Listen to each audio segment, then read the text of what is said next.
Eu queria fazer primeiro uma prévia do que a gente vai apresentar aqui na aula de hoje. Então eu vou falar quais são os direitos dessa rescisão. Eu aconselho que vocês peguem aí papel, caneta, calculadora também, para ir conferindo junto comigo, que eu acho que é uma forma que dá para aprender melhor, que vai ser mais fácil para vocês assimilarem as informações. Gente, eu coloquei algumas informações na planilha, que vai ser a parte de introdução, tá? Vamos lá então. Essa rescisão vai ser um cálculo de rescisão sem justa causa e eu fiz uma espécie de checklist para a gente poder entender o que a gente vai ter que considerar antes de calcular a rescisão, porque o empregador vai chegar para você, profissional do departamento pessoal, e vai falar assim, olha, eu quero mandar o funcionário X embora. A gente vai falar sempre funcionário X aqui, tá? E aí, já vai ter algumas coisas que eu coloquei aqui em cinza nessa planilha, tá vendo? Depois eu vou mostrar pra vocês. Que vocês já na ligação mesmo com o empregador, vocês já vão ter que comentar com ele, fazer algumas perguntas pra ver se realmente ele vai poder mandar na data que ele tá prevendo ou não. Por exemplo aqui, questão do aviso prévio. Deixa eu ir primeiro. Deixa eu ver. Tá, beleza. Vou começar daqui mesmo. Questão do aviso prévio. Você vai perguntar para o empregador, é aviso prévio indenizado ou é aviso prévio trabalhado? Né? Você tem que primeiro já entender que tipo de aviso que ele vai fazer. Por quê? O aviso prévio ele vai influenciar em várias coisas que vocês vão ver em seguida, que eu vou explicar. Então já é importante você saber isso. No caso dessa rescisão aqui sem justa causa, o empregador nos passou a informação de que o tipo de aviso prévio é o indenizado, ou seja, aquele que o empregador paga os 30 dias de salário, 30 dias ou mais, vocês vão ver, para o empregado, em forma de indenização na rescisão. E outra opção seria o trabalhado, que o empregado entra de aviso, trabalha na empresa no período de aviso e depois demite ele. Então vamos lá, esse tipo de aviso é indenizado. Uma outra coisa muito importante que vocês têm que levar em consideração, qual que é a database do sindicato? Vou explicar também por quê. Mas aqui até eu já coloquei uma observação, não sei se vocês estão enxergando. Ver se a database de projeção, ver se a data da projeção do aviso não irá cair nos 30 dias que antecede a database da categoria.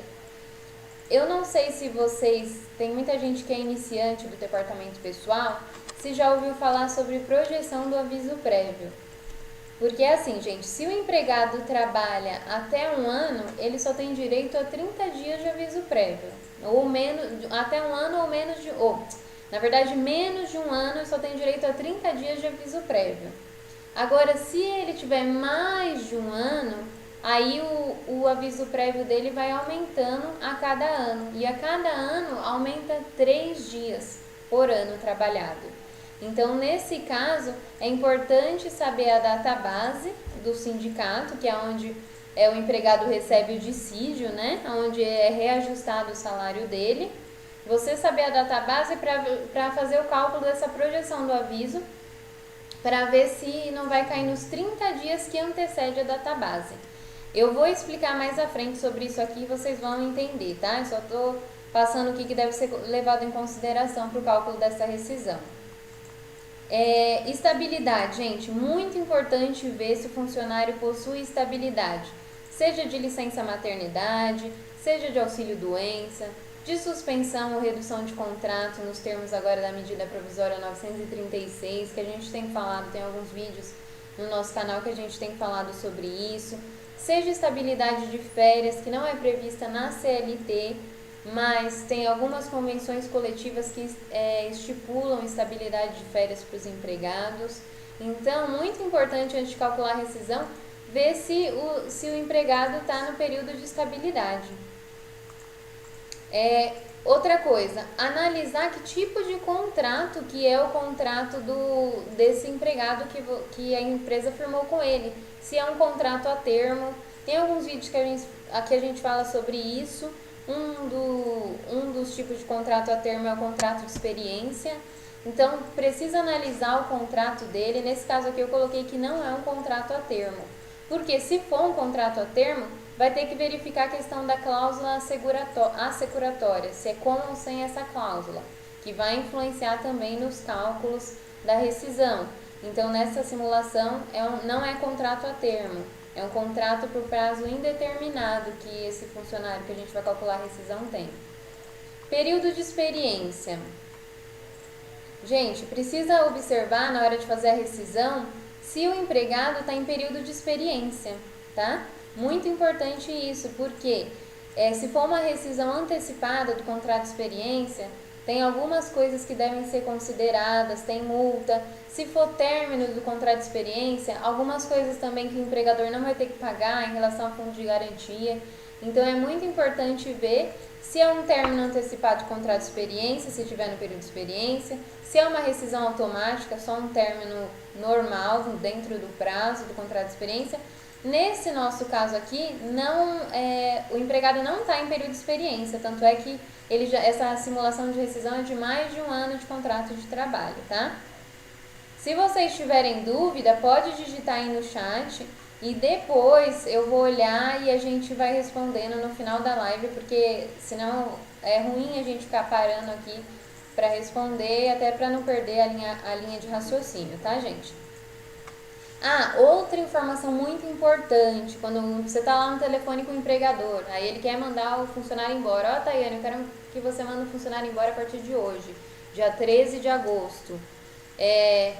Aí hoje você precisa olhar, tem convenção coletiva que tem previsão de restrição de início do aviso prévio. Tem convenção coletiva, por exemplo, que fala que o aviso prévio não pode começar na sexta-feira. Então, se o empregador chega para você, eu quero que manda ele embora a partir de hoje, aí se tiver uma previsão na convenção coletiva lá na categoria falando que não pode, então você vai ter que orientar o empregador a falar, faz a rescisão a partir de segunda-feira, por exemplo. Então isso é muito importante. Nesse caso, eu estou considerando que a categoria desse empregado X não tem essa situação de impedimento do início do aviso prévio em algum dia da semana. Ele pode demitir o empregado, desde que seja um dia que o empregado trabalhe na empresa, né? Ou de segunda a sexta, ou de segunda a sábado, tem que ser um dia que é útil para o empregado, um dia de trabalho. Aí não tem problema iniciar a rescisão se o empregado estiver na empresa, iniciar o aviso, né? Gente, PLR, aqui eu já coloquei uma situação que eu vou mostrar para vocês. Essa rescisão, na verdade, eu vou explicar sobre os direitos básicos que estão na CLT, tá? Os direitos fundamentais que são garantidos ao empregado. Mas eu vou colocar algumas coisas que é previsto na convenção coletiva. Eu vou fazer um misto para deixar essa rescisão um pouquinho mais, como que eu posso dizer? Com mais informações, né? Um pouquinho mais cheinha, numa rescisão muito simples, para a gente poder ampliar o nosso pensamento em relação ao cálculo da rescisão. Nessa situação aqui, eu já consultei a convenção coletiva da categoria dessa empresa e essa empresa fez um acordo com o sindicato onde ela tinha que pagar PLR à vista no mês de outubro, tá? Acho que eu coloquei aqui a data base, né? Coloquei aqui em cima. A data base é novembro e o acordo que a empresa tem com o sindicato é que ela tem que pagar a PLR sempre em outubro, o valor que foi estipulado, que eu vou mostrar para vocês, à vista, não é parcelada, tá? E aí eu vou mostrar como vai ficar essa situação de PLR, já que o empregado está sendo despedido. Outra coisa importante, adiantamento salarial. Já foi pago, não foi pago? Observar isso, que às vezes, de repente, vocês vão perceber, não sei se vocês já trabalham na rotina do departamento pessoal, mas quando vocês trabalham, alguns procedimentos a gente faz até adiantado para otimizar a rotina do departamento pessoal. Então, pode ser que alguns dias antes do pagamento, o profissional do departamento pessoal já lançou o adiantamento. Por exemplo, a gente está aqui no mês de agosto, dia 13 de agosto. O adiantamento da maior parte das empresas ou é pago no dia 15 ou é pago no dia 20. Então, hoje é dia 13, digamos que o departamento pessoal já gerou lá os recibos de adiantamento de salário, tá? Para o dia 15. Só que a rescisão está sendo no dia 13. Então, é bom confirmar com a empresa, com o empregador, você já pagou o adiantamento salarial? Se ele falar, não, eu não paguei, ou sim, eu adiantei já o pagamento, aí observar isso na rescisão para ver se o adiantamento vai ser descontado ou não. Gente, vocês estão me ouvindo? Tá dando para acompanhar? Tá dando para visualizar a tela? Por favor, se vocês puderem dar um feedback, mandar mensagem aí no chat falando, para eu poder saber se vocês estão conseguindo acompanhar, tá? Mas qualquer dúvida que vocês tiverem em relação a alguma coisa que eu falei, pode colocar aí no chat, que depois eu vou voltar nos comentários, nas perguntas, e aí a gente vai esclarecendo as dúvidas, porque já que isso é um cálculo prático, então acho que cabe essa interação. Muito legal essa interação de vocês. Ó, a empresa, outra coisa que é previsto, tem na CLT, mas toda a convenção coletiva prevê alguma regra de banco de horas. Então tem que observar se o empregado que está sendo demitido possui banco de horas. A empresa faz um controle de banco de horas. Nesse caso aqui do exemplo que eu vou dar, a empresa faz um controle de banco de horas. Aí qual que é a orientação? Que vocês entrem em contato antes de calcular a rescisão com o empregador e pergunte para ele, peça para ele, na verdade, passar o saldo atualizado do banco de horas até a data da rescisão. Quanto que o empregado fez de horas até o último dia de trabalho dele, sejam horas negativas ou sejam horas positivas. Porque é na rescisão que vai ser feito esse acordo, né? Se o empregado tiver horas positivas, vai ser pago como hora extra na rescisão com adicional de no mínimo 50%. Aí vai depender da convenção coletiva de trabalho, qual que é o percentual que traz. Gente, então assim, no caso dessa empresa, eu coloquei que ela possui banco de horas, né? E eu, no caso, já consultei o empregador e ele já me passou o saldo de horas, que são um saldo de 10 horas positivas que o empregado tem, tá? Eu não coloquei aqui positivo, eu vou até escrever aqui. Deixa eu ver se dá pra mim escrever. Dá. Vou escrever aqui. Positivas. Tá? Então, ele tem um saldo de 10 horas positivas. Hora extra, a empresa paga hora extra para o funcionário? Não, porque ou ela escolhe uma coisa ou ela escolhe outra. Normalmente a empresa que faz controle de banco de horas, ela não paga a hora extra para o funcionário e nem desconta nada, porque ela faz essa compensação no banco de horas. Então, nesse caso aqui, eu disse que ela não tem. Mais uma vez, não sei se tem quem estiver chegando agora, gente, eu estou passando a situação da empresa, estou passando um cenário para vocês da empresa que esse funcionário trabalha, né? Para vocês entenderem, na hora vocês montarem um raciocínio na cabeça de vocês, para na hora que a gente for para os cálculos práticos, vocês já visualizarem qual que é o cenário dessa empresa, tá? Então, eu já estou colocando aqui, no caso, o que tem que ser considerado antes de fazer o cálculo. O profissional do departamento pessoal, principalmente esse recado aí vai para iniciantes, quem é experiente na área já sabe, o profissional do departamento pessoal ele tem que ter essa visão macro de toda a situação, né? Então é isso, eu estou fazendo alguns questionamentos, pontuando algumas coisas que são importantes para serem consideradas e que podem alterar os cálculos da rescisão. Esse funcionário aqui, ele possui pensão alimentícia? Eu coloquei que não. No caso, gente, vai ser uma funcionária, tá? Aqui, eu já descrevi o perfil aqui desse funcionário e vai ser uma funcionária, no caso, ela não paga pensão alimentícia. Descontos na rescisão. Vocês sabem que a empresa, a maior parte das empresas tem a obrigatoriedade de pagar o vale-refeição ou o vale-alimentação, ou os dois, vale-transporte. E esses benefícios a empresa sempre paga antes de iniciar o mês. Então, por exemplo, referente ao mês de agosto, a empresa paga até o último dia útil do mês de julho. Ela faz um adiantamento desses benefícios. Normalmente é pago em cartão, né? Aqueles cartões de vale-refeição, de vale-alimentação, o cartão do vale-transporte, do VT. Por que também é importante pagar no cartão? Informação importante, não em dinheiro. Para não configurar salário. Porque quando você paga em cartão esses benefícios, eles ficam caracterizados como benefícios mesmo, e que só servem para aquele fim, alimentação, transporte. Quando a empresa paga em dinheiro, aí ela vai transferir provavelmente na conta do funcionário, e isso pode caracterizar e se incorporar futuramente num processo ao salário, porque não foi uma coisa que foi discriminada. E aí, sobre esses benefícios vai incidir fundos de garantia, todos os reflexos, INSS, férias, 13º. Então, muito importante, quando tiver esse tipo de benefício, pagar no cartão.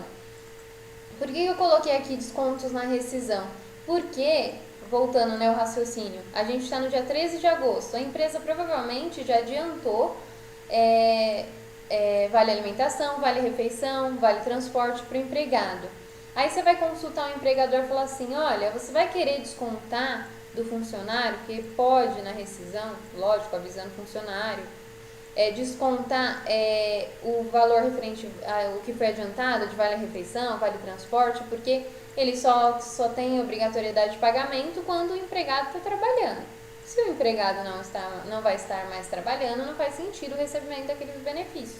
Então, a empresa pode receber de volta o reembolso. Então, eu coloquei essa observação aqui, porque antes de calcular a rescisão, você vai ver com o empregador se ele vai fazer algum desconto desses benefícios que foram adiantados para o empregado. Gente, outro ponto importante. Queria um pouquinho de água. Outro ponto importante.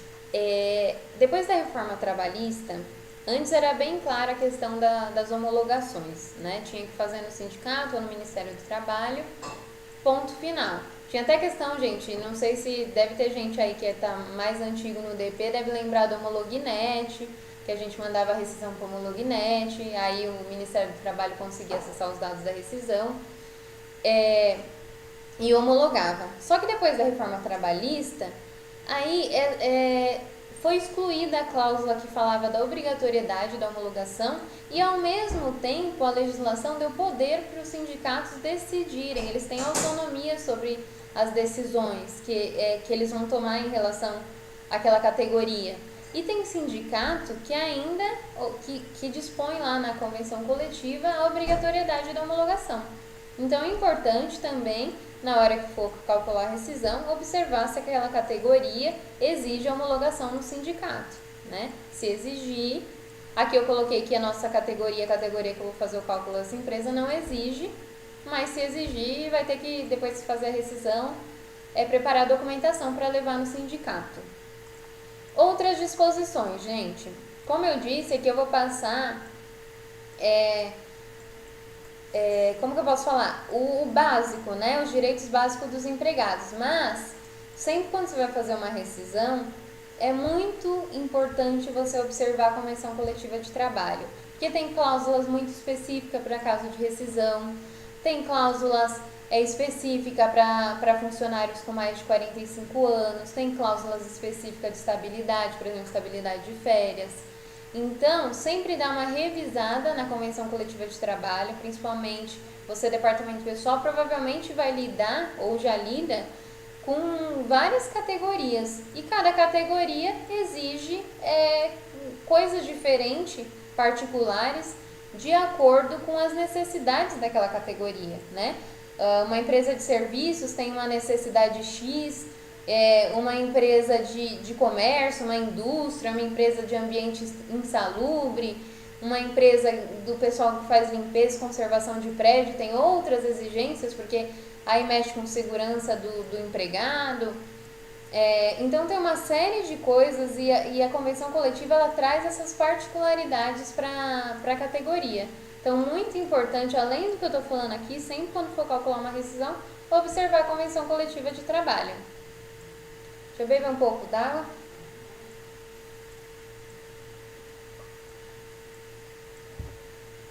Gente, vocês estão acompanhando, estão entendendo até aqui? Primeira live nossa no YouTube. A gente teve alguns problemas técnicos, mas estamos aqui. Quem estiver entendendo e acompanhando, dá um joinha aí. Se tiver dúvida, pode mandar no chat. E vamos dar sequência aqui. Outra coisa importante. O funcionário que está sendo demitido, ele possui dependentes? Importante saber isso para fins de cálculo do pagamento de salário família, importante saber isso para fins de cálculo do imposto de renda, que os dependentes servem, eles influenciam, na verdade, no cálculo do imposto de renda. Nesse caso aqui, eu coloquei que não possui dependentes, tá? Possui vale transporte? Esse caso aqui do funcionário possui. Ele utiliza transporte público para ir para a empresa. Então, é importante para depois fazer as considerações na hora de calcular a rescisão. Ó, gente, agora aqui falando da data da projeção do aviso prévio. Eu coloquei aqui que a data da projeção do aviso desse funcionário é 15 de setembro. Eu vou explicar depois por quê, tá? Eu até coloquei uma observação aqui, que os direitos previstos na CLT são incidentes na projeção do aviso prévio. Ah, outra coisa importante, se o empregado gozou férias, se ele tem férias completas, se já foi gozado ou não, vamos ver isso lá no cálculo, tá? Cumpriu toda a carga horária da semana da rescisão, o empregado? Outra coisa importante. Por que que é importante? Porque o empregado ele trabalha a semana para ganhar o descanso semanal remunerado, no caso domingo. Se a rescisão ocorrer numa sexta-feira, por exemplo, aí você não pode prejudicar o empregado se ele trabalhou até sexta-feira e não pagar para ele, por exemplo, até a sexta e não pagar o descanso semanal remunerado. Porque por ele ter trabalhado, ele já adquiriu o direito de recebimento do ISR. Então, na rescisão, tem que observar isso, porque alguns sistemas, não sei se é automático, nos sistemas que eu conheço, eles perguntam, essa informação é necessária para saber se o empregado tem que receber o DSR na rescisão ou não. E deixa eu ver aqui, mais coisinhas aqui. Tá, gente, eu falei sobre a PLR. Esse sindicato dessa categoria, ela obriga o pagamento da PLR. A vigência da convenção coletiva vai ser de novembro de 2019. Lembra lá em cima que eu falei que a data base é novembro? De novembro de 2019 a outubro de 2020. E o valor que a empresa acordou com o sindicato para pagar por funcionário de PLR é o valor de R$1.000 no mês de outubro, à vista. Não possui dependentes, esse empregado. Acho que eu já perguntei até lá em cima, não sei, depois eu vou ver. Possui vale transporte, sim. Acho que tem algumas coisas aqui que tá repetindo, gente. Eu tinha colado a planilha. Gozou férias vencidas, não. Cumpriu toda a carga horária da rescisão? Não. Hoje, gente, é quinta-feira, dia 13 de agosto. Então, vocês concordam comigo que a carga horária da rescisão, da semana da rescisão, não foi completa, porque ele só é um aviso indenizado. Então, no caso, o funcionário trabalhou até hoje, é o dia 13 de agosto. Eu só tô demitindo esse funcionário aqui pra vocês, por conta da live, eu tô tendo que demitir o funcionário. Deixa eu descer aqui que tem algumas coisas que tá repetida aqui. Possui empréstimo consignado do fundo de garantia? Por que é importante essa informação aqui também do empréstimo do do empréstimo consignado na Caixa, gente? Porque eu não sei, parece que está suspenso esse tipo de empréstimo, não sei se a Caixa ainda está concedendo, mas quando o empregado pega esse tipo de empréstimo na Caixa, que tem o fundo de garantia como garantia para o empréstimo, é descontado na folha. As parcelas desse empréstimo, desse financiamento, é descontado diretamente na folha de pagamento. E aí, quando acontece a rescisão, quem assume a responsabilidade pelo pagamento é o próprio empregado depois, não vai mais ser descontado na folha. Mas por que tem que ser essa informação importante na hora de gerar as informações de FIP e tudo? Porque pode ser que parte do fundo de garantia, na hora do saque, como esse tipo de rescisão permite o saque do fundo de garantia, fique retido para esse fim de empréstimo consignado, porque a Caixa tira lá um percentual, não sei se é 10%, isso é informações da Caixa Econômica, não sei os detalhes de cada contrato, e tira também uma parte da multa ou toda a multa para fins de garantia daquele empréstimo. Então é importante você também saber perguntar para a empresa se o empregado tem algum empréstimo consignado, apesar de que você que é na folha de pagamento, se o empregado contrair um empréstimo, a empresa ter um convênio com a Caixa, tudo, você vai descontar na folha de pagamento, automaticamente você já vai saber. E esse empregado aqui, ele recebe salário família? Não, ele não recebe salário família porque ele não tem dependência, a gente colocou lá em cima. Gente, então assim, aqui vocês veem que é bastante informação. Isso assim, eu falando aqui agora, de repente parece muita coisa, né? Mas quando vocês vão começar a fazer isso na prática, vão fazer isso direto, vai fluir mais naturalmente. Por isso é importante vocês fazerem muitas rescisões, vários cálculos, né, de diferentes situações diferentes que mudam os direitos, os cálculos, para poder isso vai acabar se tornando orgânico na vida do profissional do departamento pessoal. Ó, agora deixa eu ver para onde que a gente vai. Acho que a gente já vai pro sistema. Aqui eu coloquei dados do funcionário. Ah, tá. Ó. Mas eu vou mostrar para vocês o cadastro do funcionário. Mas eu coloquei que esse funcionário foi admitido dia 10 de julho de 2019, tá? Ele tem um salário atual de R$ 1.980 e o sindicato dele é o sindicato X, tá? Não vou entrar em sindicato, nada disso. Porque isso não vai ajudar eu selecionar um sindicato específico e passar informações para vocês. Ó, gente, por que é importante você saber qual que é o sindicato, além de consultar a convenção coletiva? Tem empresas, eu dei até um exemplo aqui, que tem os funcionários registrados e tem mais de um sindicato. Alguns funcionários são pertencentes a uma categoria e outros funcionários são pertencentes a outra categoria, dentro da mesma empresa, pode acontecer isso. Eu dei um exemplo aqui de uma empresa de costura e que tem o comércio, ou seja, tem um setor de costura na empresa, que tem uma equipe de costureira, e elas têm convenção e sindicato específico. E por que isso é importante, elas se enquadrarem no sindicato específico delas e não no sindicato geralzão aqui do comércio? Porque, gente, ó, pensa no trabalho da costureira. Ela fica o dia inteiro numa posição lá X, mexendo na máquina. Deve ter dores aqui no pescoço. Tem que ter uma cadeira adequada, né? As convenções coletivas falam isso. Com ergonomia correta, altura da mesa, sei lá, tem que levantar e dar uma voltinha ou um intervalo a cada tantas horas.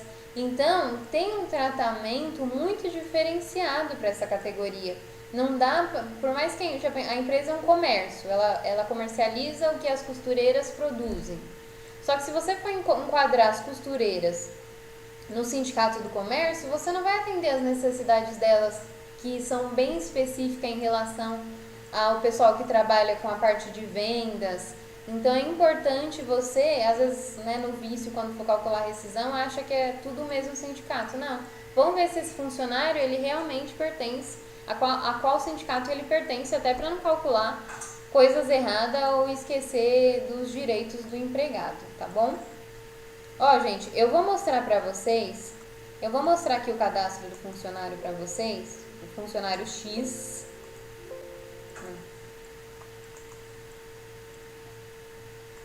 Pegar aqui o cadastro do funcionário.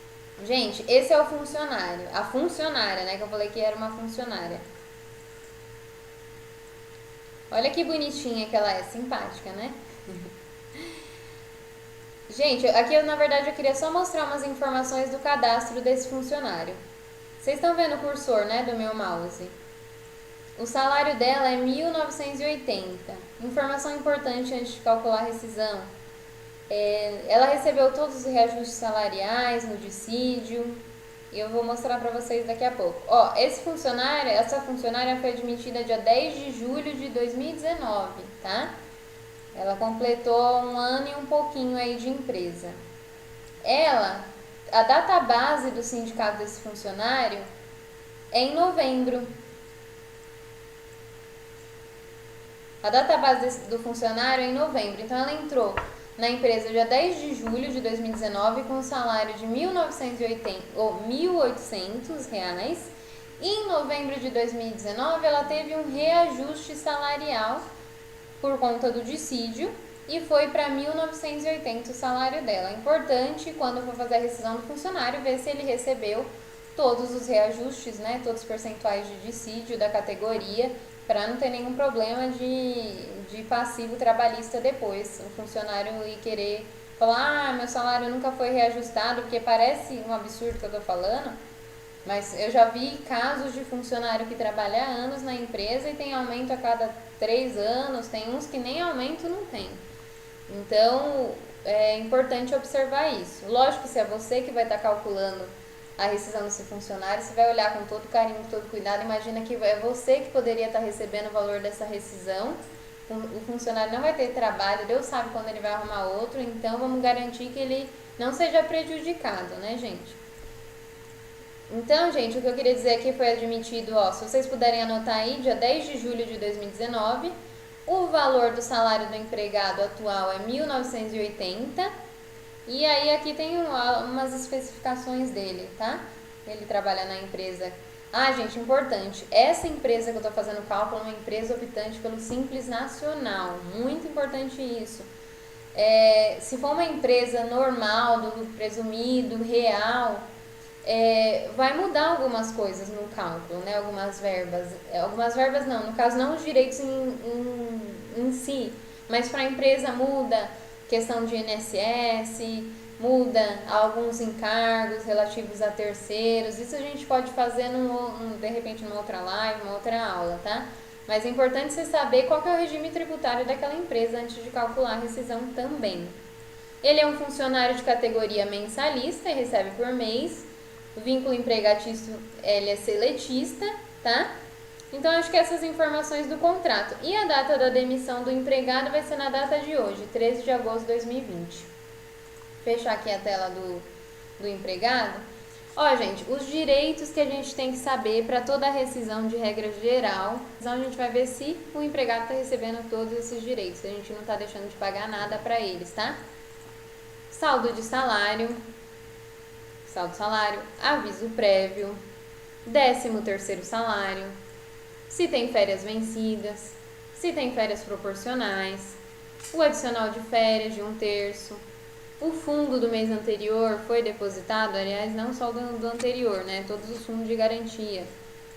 Fundo da rescisão, do mês da rescisão daquele mês mesmo, a multa do FGTS, alguma indenização adicional. Também tem a indenização adicional dos 30 dias que antecedem a database da categoria. Eu não sei se vocês sabem, mas não pode mandar o empregado embora nos 30 dias que antecede a database. No nosso caso, a database é novembro. Então, se você for demitir o empregado no mês de outubro, ou no mês de setembro mesmo, ou no mês de agosto agora, e a projeção do aviso prévio dele, os 30 dias ou mais, cair nos 30 dias que antecede a database, dentro dos 30 dias, ou seja, no nosso caso aqui, vamos olhar para o nosso caso, a database é novembro. Então, de 1º de outubro a 31 de outubro, não pode cair a projeção do aviso prévio, porque aí tem essa indenização adicional que a empresa vai ter que pagar se ela for realmente fazer a rescisão do empregado nesses 30 dias que antecede a database, tá? Se a projeção cair na database, no caso novembro, aí não tem problema, a única coisa que provavelmente a empresa vai ter que fazer depois é uma rescisão complementar. Quando sair o dissídio, faz uma rescisão complementar, depois a gente pode fazer até uma aula sobre uma rescisão complementar para vocês verem como é. E paga todas as diferenças salariais referente ao dissídio, mesmo que o empregado já tenha sido demitido. Indenização do artigo 479 da CLT, precisa ver, mas aqui essa indenização, no caso, no termo de contrato de experiência, por exemplo, aplica essa indenização. A gente falou sobre isso em alguns vídeos já aqui que eu postei no canal, no Instagram. Eu não vou entrar nesse detalhe aqui, mas porque eu quero focar realmente na situação que a gente está fazendo aqui agora. E o salário família, tá? Então aqui, isso daqui, nessa rescisão sem justa causa com mais de 1 ano, são os direitos mínimos, fora o que tiver previsto na convenção coletiva, que o empregado tem que receber.